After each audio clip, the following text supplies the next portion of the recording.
More than 7 decades later, the mystery continues to fascinate.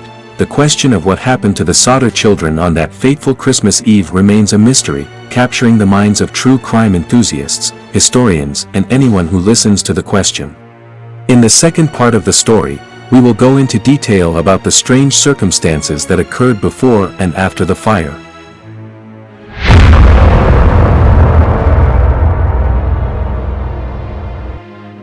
There was a stranger who appeared at the home a few months earlier, back in the fall, asking about hauling work.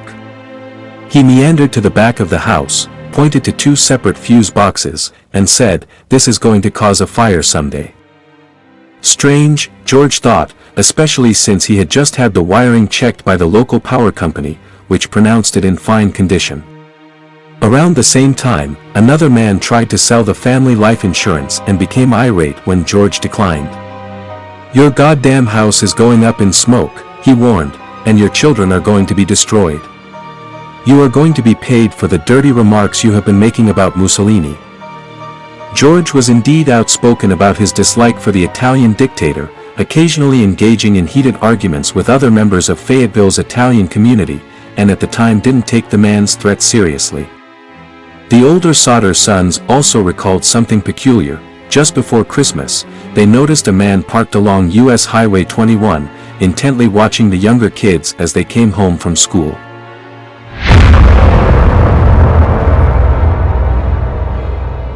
Around 12:30 Christmas morning, after the children had opened a few presents and everyone had gone to sleep, the shrill ring of the telephone broke the quiet. Jennie rushed to answer it. An unfamiliar female voice asked for an unfamiliar name. There was raucous laughter and glasses clinking in the background. Jennie said, "You have the wrong number," and hung up. Tiptoeing back to bed, she noticed that all of the downstairs lights were still on and the curtains open. The front door was unlocked. She saw Marion asleep on the sofa in the living room and assumed that the other kids were upstairs in bed. She turned out the lights, closed the curtains, locked the door, and returned to her room. She had just begun to doze when she heard one sharp, loud bang on the roof, and then a rolling noise. An hour later, she was roused once again, this time by heavy smoke curling into her room. Jennie couldn't understand how 5 children could perish in a fire and leave no bones, no flesh, nothing. She conducted a private experiment, burning animal bones, chicken bones, beef joints, pork chop bones, to see if the fire consumed them. Each time she was left with a heap of charred bones. She knew that remnants of various household appliances had been found in the burned-out basement, still identifiable. An employee at a crematorium informed her that bones remain after bodies are burned for 2 hours at 2,000 degrees. Their house was destroyed in 45 minutes. The collection of odd moments grew. A telephone repair man told the Sodders that their lines appeared to have been cut, not burned. They realized that if the fire had been electrical, the result of faulty wiring, as the official report had stated, then the power would have been dead, so how to explain the lighted downstairs rooms? A witness came forward claiming he saw a man at the fire scene taking a block and tackle used for removing car engines. Could he be the reason George's trucks refused to start? One day, while the family was visiting the site, Sylvia found a hard rubber object in the yard. Jennie recalled hearing the hard thud on the roof, the rolling sound. George concluded it was a napalm pineapple bomb of the type used in warfare. Then came the reports of sightings. A woman claimed to have seen the missing children peering from a passing car while the fire was in progress. A woman operating a tourist stop between Fayetteville and Charleston, some 50 miles west, said she saw the children the morning after the fire. "I served them breakfast," she told police. There was a car with Florida license plates at the tourist court, too. A woman at a Charleston hotel saw the children's photos in a newspaper and said she had seen 4 of the 5 a week after the fire. The children were accompanied by 2 women and 2 men, all of Italian extraction, she said in a statement. "I do not remember the exact date. However, the entire party did register at the hotel and stayed in a large room with several beds. They registered about midnight. I tried to talk to the children in a friendly manner, but the men appeared hostile and refused to allow me to talk to these children. One of the men looked at me in a hostile manner. He turned around and began talking rapidly in Italian.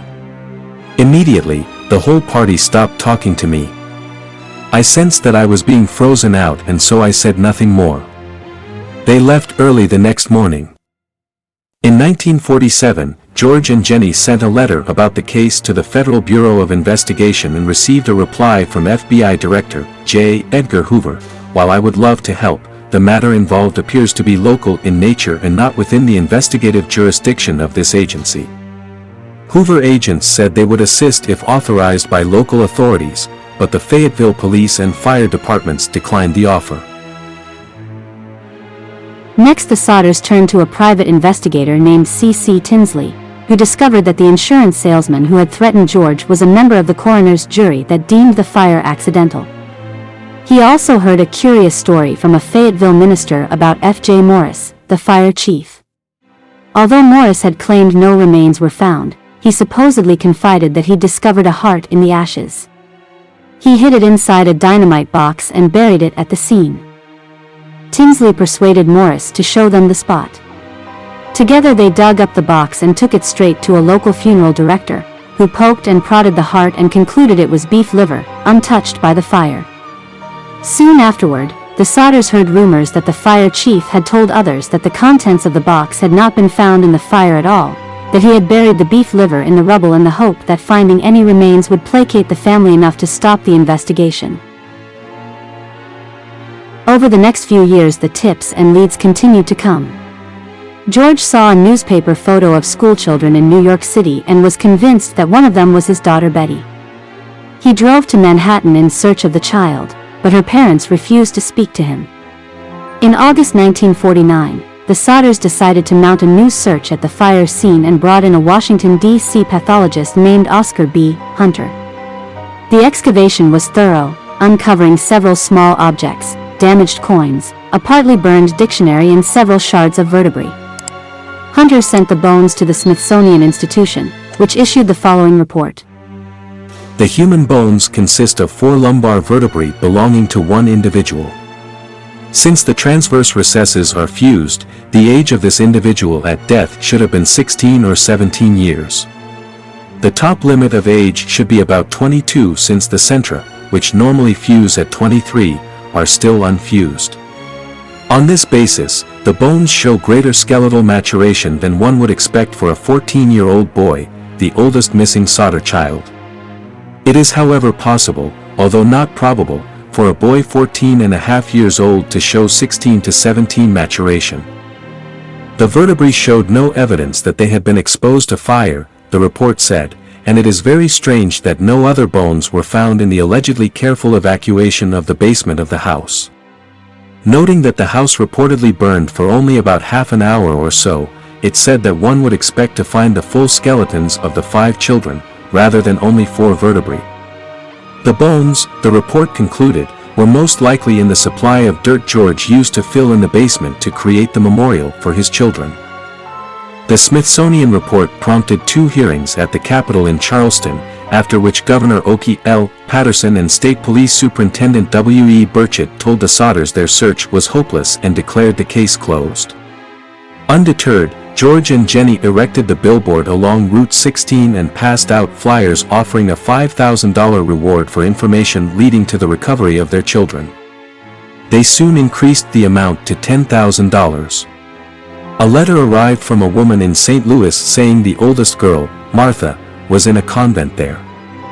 Another tip came from Texas, where a patron in a bar overheard an incriminating conversation about a long-ago Christmas Eve fire in West Virginia. Someone in Florida claimed the children were staying with a distant relative of Jennie's. George traveled the country to investigate each lead, always returning home without any answers. In 1968, more than 20 years after the fire, Jennie went to get the mail and found an envelope addressed only to her. It was postmarked in Kentucky but had no return address. Inside was a photo of a man in his mid-20s. On its flip side, a cryptic handwritten note read, "Louis Sodder. I love brother Frankie. Illo boys. A 90132 or 35. She and George couldn't deny the resemblance to their Louis, who was 9 at the time of the fire.